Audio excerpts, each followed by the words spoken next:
شروع اللہ کے بابرکت نام سے جو بڑا مہربان نہایت رحم کرنے والا ہے۔ السلام علیکم ورحمۃ اللہ وبرکاتہ۔ ناظرین، جب بھی تنخواہ یا پیسہ ہاتھ میں آئے، یہ چھوٹی سی آیت 3 بار پڑھ کر پھونک دیں، انشاءاللہ کبھی پیسوں کی کمی نہیں ہوگی۔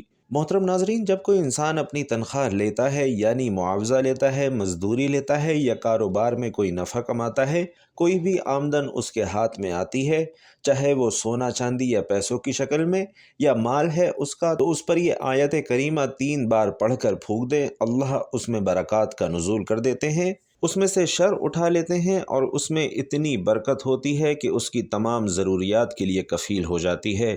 اللہ ہی کی ذات حاجت روا اور مشکل کشا ہے، اور اگر اللہ آپ کو تکلیف دینا چاہے تو اس کے سوا کوئی اسے دور کرنے والا نہیں۔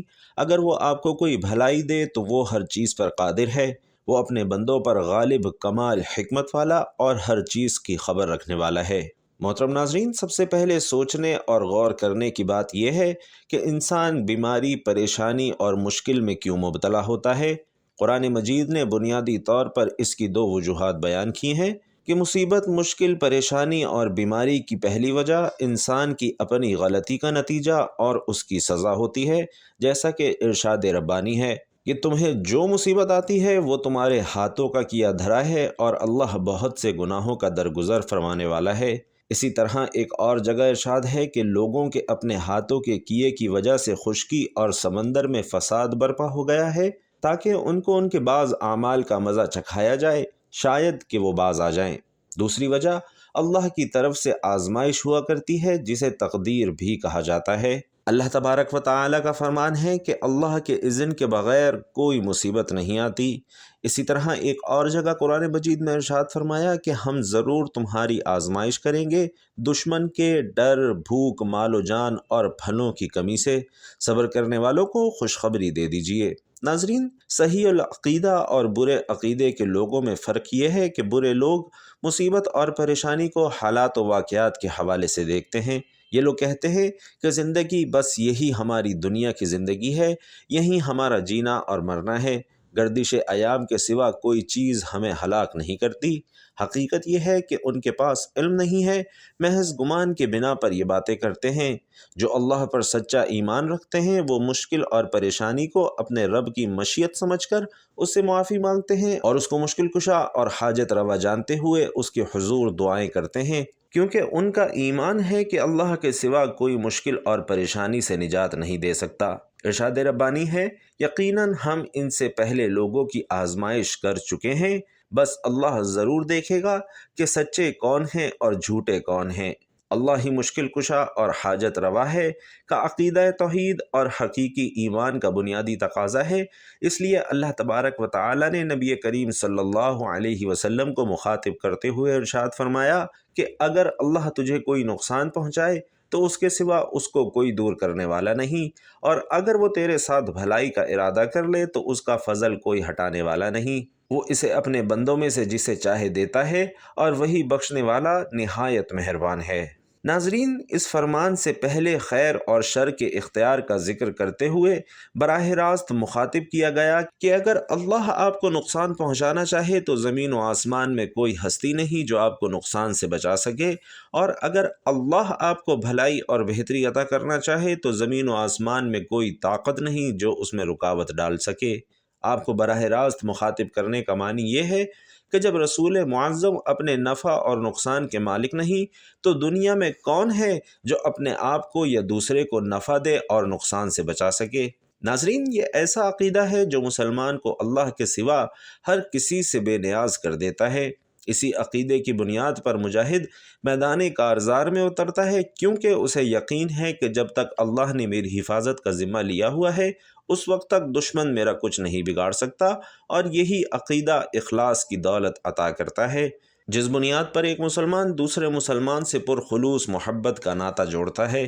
وہ سمجھتا ہے کہ خیر و شر صرف اللہ کے اختیار میں ہے، اللہ ہی اپنے بندوں کو نفع اور نقصان پہنچانے والا ہے، اس کے حکم کے سامنے کسی جابر کا جبر اور کسی نیک کی نیکی رکاوٹ نہیں بن سکتی۔ اللہ ہی اپنے بندوں پر پوری طرح قادر ہے اور وہ اس کی حکمت سے خوب واقف ہے۔ یہ عقیدہ دین کی ابتدا اور انتہا ہے۔ اسے سمجھانے کے لیے اللہ بار بار مختلف انداز اور الفاظ استعمال کرتے ہوئے لوگوں کو حکم دیتا ہے کہ اس پر پکے ہو جاؤ۔ یہ دنیا میں کامیابی اور آخرت کی فلاح کا راستہ ہے۔ اس عقیدے کی اہمیت اور فرضیت کے لیے نبی کریم صلی اللہ علیہ وسلم سے لے کر ہر انسان کو یہ حکم دیا گیا ہے کہ وہ اللہ کے سوا نہ کسی کی عبادت کرے اور نہ ہی کسی کو اپنے نفع اور نقصان کا مالک سمجھے۔ اس سے انسان اور اللہ کے درمیان رشتہ مضبوط ہو جاتا ہے، اور اس کا منطقی نتیجہ یہ ہے کہ انسان ہر قسم کے نفع اور نقصان سے بالا تر ہو کر محض اخلاص کی بنیاد پر ایک دوسرے کے ساتھ تعلق قائم کرتا ہے۔ اس عظیم تصور اور عقیدے کو سمجھانے کے لیے اللہ نے براہ راست اپنے رسول کو مخاطب کیا اور فرمایا کہ اللہ کو چھوڑ کر اس چیز کو مت پکاریں جو نہ آپ کو نفع دے سکتی ہے نہ نقصان پہنچا سکتی ہے۔ اگر آپ نے ایسا کیا تو بلا شبہ آپ کا شمار ظالموں میں سے ہوگا۔ ناظرین، ظلم سے مراد شرک ہے اور اس کا ارتکاب کرنے والے ظالم ہیں، اس لیے کہ وہ اللہ کی بے مثال ہستی اور اس کی عظیم صفات کے ساتھ دوسروں کو شریک بناتے ہیں۔ اللہ فرماتا ہے، اگر آپ ان لوگوں سے پوچھیں کہ زمین اور آسمانوں کو کس نے پیدا کیا ہے، جواب دیں گے کہ اللہ ہی نے پیدا کیا ہے۔ فرما دے کہ اگر اللہ مجھے کوئی نقصان پہنچانا چاہے تو کیا جنہیں تم اللہ کے سوا پکارتے ہو وہ مجھے اس نقصان سے بچا سکتے ہیں؟ یا اللہ مجھ پر مہربانی کرنا چاہے تو کیا وہ اس کی رحمت کو روک لیں گے؟ انہیں فرما دے کہ میرے لیے اللہ ہی کافی ہے، بھروسہ کرنے والے اسی پر بھروسہ کیا کرتے ہیں۔ ناظرین، قرآن مجید نے اللہ کی توحید سمجھانے اور دین حق کی پہچان کروانے کے لیے ہر زاویے سے کوشش فرمائی کہ لوگ اللہ کی توحید کا اقرار کریں جو دین حق کی مرکزی اور پہلی اساس ہے۔ یہاں مشرکین کی سوئی ہوئی حس کو بیدار کرنے کے لیے سوال کیا جا رہا ہے کہ زمین و آسمان کو کس نے پیدا کیا ہے؟ ان کا جواب ہوگا کہ انہیں اللہ نے ہی پیدا کیا ہے۔ ان سے پھر سوال کریں کہ جن کو تم اللہ کے سوا پکارتے ہو، اگر مجھے اللہ کی طرف سے تکلیف پہنچے تو کیا وہ اس تکلیف کو دور کر سکتے ہیں؟ اگر میرا رب مجھ پر اپنی رحمت کا نزول فرمائے تو زمین و آسمان میں کوئی ایسی ہستی اور طاقت ہے جو اللہ کی رحمت کے نزول میں رکاوٹ ڈال سکے؟ ظاہر ہے کہ اس کے سوا نفع اور نقصان کا کوئی مالک نہیں، اور اسی حقیقت کے پیش نظر مجھے حکم دیا گیا ہے کہ میں خوشی اور غمی، عسر اور یسر میں اپنے اللہ پر بھروسہ کروں۔ حقیقت یہ ہے کہ اللہ کے بندے اللہ ہی پر بھروسہ کرتے ہیں۔ اس عقیدے کی تازگی اور پختگی کے لیے نبی مکرم صلی اللہ علیہ وسلم نے اپنے چچا زاد بھائی سیدنا عبداللہ بن عباس کو یوں فرمایا کہ سیدنا عبداللہ بن عباس بیان کرتے ہیں کہ میں اللہ کے رسول کے پیچھے سواری پر سوار تھا تو آپ صلی اللہ علیہ وسلم نے فرمایا، اے بچے، اللہ کے احکام کی حفاظت کرو، اللہ تیری حفاظت کرے گا۔ اللہ کو یاد کرو تو اسے اپنے سامنے پائے گا۔ جب مانگو تو صرف اللہ ہی سے مانگا کرو۔ مدد کی ضرورت ہو تو اللہ سے مدد طلب کیا کرو، اور اس بات کو ذہن نشین کر لو، اگر ساری دنیا کے لوگ تجھے نفع پہنچانے کے لیے جمع ہو جائیں تو وہ نفع نہیں پہنچا سکتے، ہاں اتنا ہی جتنا اللہ نے تیرے نصیب میں لکھ دیا ہے، اور اگر سب کے سب تجھے نقصان پہنچانے کے در پر ہو جائیں تو وہ تجھے نقصان نہیں پہنچا سکتے مگر اتنا جتنا اللہ نے تیرے مقدر میں لکھ دیا ہے۔ قلمیں اٹھا دی گئیں اور صحیفے خشک ہو چکے ہیں۔ ناظرین، سیدنا مغیرہ بن شعبہ کے غلام وارد کہتے ہیں کہ سیدنا معاویہ نے مغیرہ کو خط لکھا کہ آپ نماز کے بعد جو نبی کریم سے دعا سنا کرتے تھے وہ لکھ کر بھیجیے۔ سیدنا مغیرہ نے مجھ سے لکھوایا کہ میں نے نبی کریم صلی اللہ علیہ وسلم کو نماز کے بعد یہ الفاظ کہتے ہوئے سنا کہ اللہ کے سوا کوئی معبود برحق نہیں، وہ اکیلا ہے، اس کا کوئی شریک نہیں۔ اے اللہ، جسے تو دینا چاہے اسے کوئی نہیں روک سکتا، اور جس سے تو روک لے اسے کوئی نہیں دے سکتا۔ تیرے ہاں کسی بڑے کی بڑائی کو کوئی فائدہ نہیں دے سکتی۔ اے اللہ، لوگوں کے لیے اپنی رحمت کا دروازہ کھول دے تو اسے کوئی بند کرنے والا نہیں، اور جسے وہ بند کر دے اسے اس کے سوا کوئی کھولنے والا نہیں، وہ زبردست اور حکمت والا ہے۔ ناظرین، مشرکین میں سے ایک گروہ کا عقیدہ ہے کہ اللہ نے ملائکہ کو کچھ اختیارات دے رکھے ہیں۔ یہاں اس عقیدے کی کھلے الفاظ میں نفی کرتے ہوئے سمجھایا ہے کہ اللہ نے ملائکہ یا کسی اور ذات کو رائی کے دانے کے برابر بھی اپنی خدائی میں کوئی اختیار نہیں دیا۔ وہ کسی کو اپنی رحمت سے سرفراز کرنا چاہے تو اس کی رحمت کو کوئی روکنے والا نہیں، اور اگر وہ اپنی رحمت کو روک لے تو اسے کوئی نازل کرنے والا نہیں۔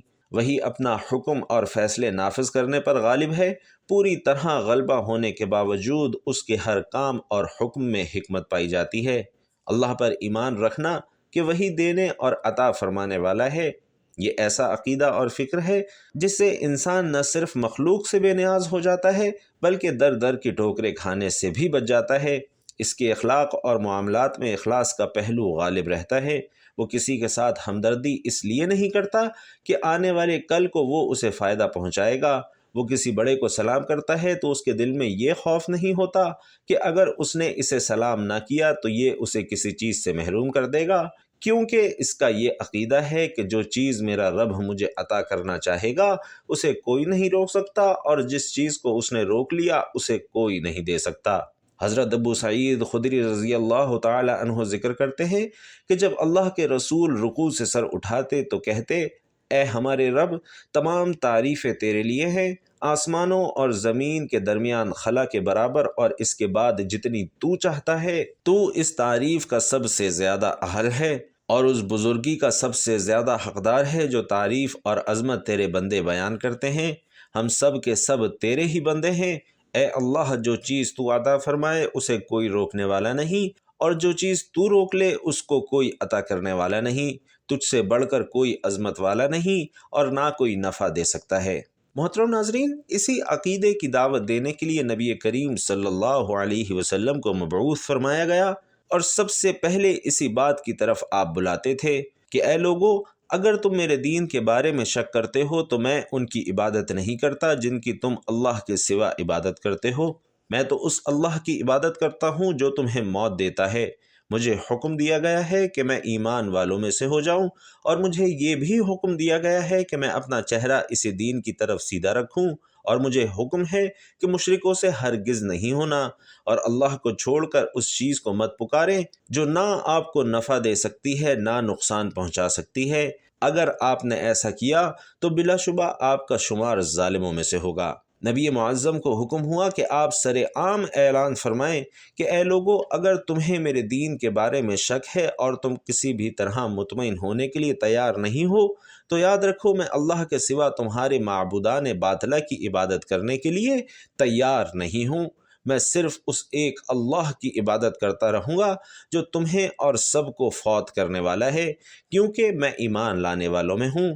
اس لیے مجھے حکم دیا گیا ہے کہ میں اپنے آپ کو مکمل طور پر اس دین کے تابع کروں جو ہر اعتبار سے کامل، اکمل اور ہر قسم کی ملاوٹ اور کمی کمزوری سے پاک ہے۔ میرا مشرکوں کے ساتھ کوئی واسطہ نہیں۔ ناظرین، یہاں دین سے پہلی مراد توحید خالص اور اللہ کی عبادت کرنا ہے۔ مشرکین مکہ نے نبی معظم کی مخالفت میں ایڑی چوٹی کا زور لگا لیا اور وہ ہر اعتبار سے ناکام اور نامراد ٹھہرے، تو انہوں نے اپنے رویے میں تبدیلی لاتے ہوئے یہ مطالبہ کیا کہ اے محمد، کچھ آپ نرم ہو جائیں اور کچھ ہم اپنا موقف چھوڑنے کے لیے تیار ہیں۔ اس کے جواب میں یہ فرمان نازل ہوا کہ اے رسول، مشرکین کی پرواہ کیے بغیر صرف ایک اللہ کی عبادت کرتے رہو اور اس کی توحید کی دعوت دیتے رہو۔ انہیں سمجھاؤ اور بتاؤ کہ کیا وہ ان کی عبادت کرتے ہیں جو اپنے اور کسی کے نفع اور نقصان کا اختیار نہیں رکھتے، جیسا کہ ارشاد ربانی ہے، اور اسے چھوڑ کر جنہیں تم پکارتے ہو نہ وہ تمہاری مدد کر سکتے ہیں اور نہ خود اپنی مدد کر سکتے ہیں۔ فرما دیجئے، بلاؤ ان کو جنہیں تم نے اللہ کے سوا گمان کر رکھا ہے، پس وہ نہ تم سے تکلیف دور کرنے کا اختیار رکھتے ہیں اور نہ اسے بدلنے کا۔ وہ لوگ جنہیں یہ پکارتے ہیں وہ خود اپنے رب کی طرف ذریعہ قرب تلاش کرتے ہیں جو ان میں سے زیادہ قریب ہیں، اور اس کی رحمت کی امید رکھتے ہیں اور اس کے عذاب سے ڈرتے ہیں۔ بے شک تیرے رب کا عذاب ڈرنے کے لائق ہے۔ اے رسول، ان لوگوں سے کہیں کہ جن لوگوں کو تم اللہ کے سوا مشکل کشا، حاجت روا سمجھتے ہو، انہیں بلاؤ، وہ تمہاری تکلیف دور کرنے یا اس کو بدل دینے کا کوئی اختیار نہیں رکھتے۔ جن لوگوں کو اللہ کے سوا یا اس کے ساتھ اپنی مدد کے لیے پکارتے ہو، وہ تو اپنے رب کے ہاں اس کے قرب کے متلاشی ہیں کہ کون ان میں سے اپنے رب کا مقرب بندہ ہے اور کون اس کے عذاب سے ڈرنے والا ہے، کیونکہ آپ کے رب کا عذاب ڈرنے کے لیے ہے۔ یاد رہے کہ مکہ کے مشرک پتھر، لکڑی اور مٹی کے بتوں کو اللہ کے ہاں وسیلہ اور حرمت کے طور پر پیش کرتے تھے۔ ان کا عقیدہ تھا، اور اس میں کوئی شک نہیں کہ یہ انسان کے ہاتھوں کے بنائے ہوئے ہیں، مگر ان میں ان بزرگوں کی روح حلول کر گئی ہے۔ جن کی عبادت سے خوش ہو کر اللہ نے انہیں اپنی خدائی میں سے کچھ اختیارات دے رکھے ہیں۔ اہل مکہ کے عقیدہ کے مقابلے میں یہود و نصارہ بتوں کو وسیلہ بنانے کے بجائے انبیاء اور صلحاء کی قبروں کو وسیلہ بناتے تھے۔ یہی وجہ ہے کہ قرآن مجید نے الذین کا لفظ استعمال کیا ہے، اور اس کے بارے میں تمام اہل علم کا اتفاق ہے کہ الذین کا لفظ ذی روح اور ذی عقل کے لیے استعمال ہوتا ہے۔ ظاہر ہے یہ بت انسان نہیں ہیں، تو معنی یہ ہوا کہ جن بزرگوں کو اللہ کے سوا یا اس کے ساتھ مشکل کشا، حاجت روا اور وسیلہ سمجھتے ہو، وہ تو خود اللہ کا قرب چاہتے ہیں۔ ان کی حالت یہ تھی کہ وہ اپنے رب کی رحمت کے طلبگار اور اس کے عذاب سے لرزاں اور ترساں رہتے تھے، کیونکہ اللہ کا عذاب ایسی خوفناک چیز ہے جس سے ہر حال میں ڈرنا ہی چاہیے۔ مشرک اللہ کو چھوڑ کر انہیں پکارتا ہے جو نہ اس کو نقصان پہنچا سکتے ہیں نہ فائدہ دے سکتے ہیں۔ یہ پرلے درجے کی گمراہی ہے۔ وہ اسے پکارتا ہے جس کا نقصان اس کے فائدے سے زیادہ ہے۔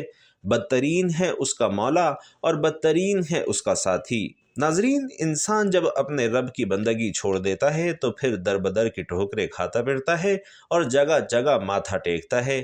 جلد باز اور مفاد پرست طبیعت کی وجہ سے مشرک اس حقیقت کو سمجھنے کے لیے تیار نہیں ہوتا کہ جس مزار یا بت کے سامنے اپنی حاجت پیش کر رہا ہے وہ تو اسے نہ نفع دے سکتا ہے نہ تکلیف پہنچا سکتا ہے۔ یہ فکر اور عمل اس قدر گمراہ کن ہے کہ آدمی ہدایت قبول کرنا تو درکنار، حق بات سننا بھی گوارا نہیں کرتا۔ اس کا عمل اس بات کی گواہی دیتا ہے کہ یہ شخص گمراہی میں بہت دور جا چکا ہے، اور ایسے شخص کو شعور نہیں ہوتا کہ جس کو پکار رہا ہے وہ فائدے کے بجائے اس کے نقصان کا باعث بن رہا ہے۔ ایسے شخص کا انجام انتہائی بھیانک ہوگا۔ بہت ہی برا عقیدہ اور سہارا ہے جس کو مشرک اختیار کرتا ہے۔ مشرک کو اس سے اس لیے فائدے کے بجائے نقصان پہنچتا ہے کہ اسے ایسا کرنے سے منع کیا گیا ہے، اور اللہ نے اسے اپنے ساتھ شرک ٹھہرایا ہے جو تمام نیکیوں کو تباہ کر دیتا ہے۔ اور ایک مشرک حقیقی مشکل کشا کے بجائے کئی مشکل کشاؤں کو پکارتا ہے، لیکن یہاں جمع کے بجائے العشیرو واحد کا لفظ لایا گیا ہے، کیونکہ مشرک کے عقیدے کا محرک اور سبب شیطان ہوتا ہے۔ اس لیے بتلایا ہے کہ بھلائی کے بجائے شیطان بدترین ورغلانے والا اور برا ساتھی ہے۔ سیدنا حسن بن علی سے روایت ہے کہ انہوں نے کہا کہ اللہ کے رسول نے مجھے وتر میں پڑھنے کے لیے یہ دعا سکھلائی: الہی، بے شک تو ہی فیصلہ کرنے والا ہے، تیرے فیصلے کے خلاف کوئی فیصلہ نہیں کیا جاتا، جس کا تو دوست بن جائے اسے کوئی ذلیل نہیں کر سکتا، اور جس کے ساتھ تو دشمنی رکھے اس کو کوئی عزت دینے والا نہیں۔ انہوں نے اللہ کو چھوڑ کر ایسے معبود بنا لیے جنہوں نے کسی چیز کو پیدا نہیں کیا، وہ تو خود پیدا کیے گئے ہیں۔ وہ اپنے لیے بھی کسی نفع اور نقصان، موت اور زندگی اور نہ دوبارہ اٹھنے کا اختیار رکھتے ہیں۔ ناظرین، اب چلتے ہیں وظیفے کی طرف کہ وہ کون سی آیت ہے جسے پڑھ کر پھونک مارنے سے پیسوں کی کمی نہیں ہوگی۔ تو وہ آیت ہے وَكَفَى بِاللَّهِ وَكِيلًا، اور اللہ بس ہے کارساز۔ یہ آیت 3 مرتبہ تنخواہ پہ پڑھ کر پھونک مار دیں، جو نفع ہے اس پہ پڑھ کے پھونکیں، اللہ تبارک و تعالی اس میں برکتیں لائے گا، شر کو اٹھا لے گا، اور آپ کے لیے اس سے زیادہ ہر مرتبہ اللہ کی طرف سے انعام برکت کی شکل میں ملے گا، اور وہ پیسہ آپ کے گھر میں نقصان کا نہیں بلکہ محبت اور فائدے کا باعث بنے گا انشاءاللہ۔ دعا ہے کہ رب کریم میرا سنانا اور آپ کا سننا اپنی بارگاہ میں قبول و منظور فرمائے، جو مانگ سکے وہ بھی عطا فرمائے، جو نہ مانگ سکے وہ بھی عطا فرمائے، آمین یا رب العالمین۔ ناظرین کرام، آخر میں آپ سے گزارش ہے کہ اللہ کے 99 ناموں میں سے کوئی ایک نام لکھ کر کمنٹ باکس میں ضرور شیئر کیجئے گا۔ اللہ تعالی ہم سب کا حامی و ناصر ہو، آمین۔ السلام علیکم ورحمۃ اللہ وبرکاتہ۔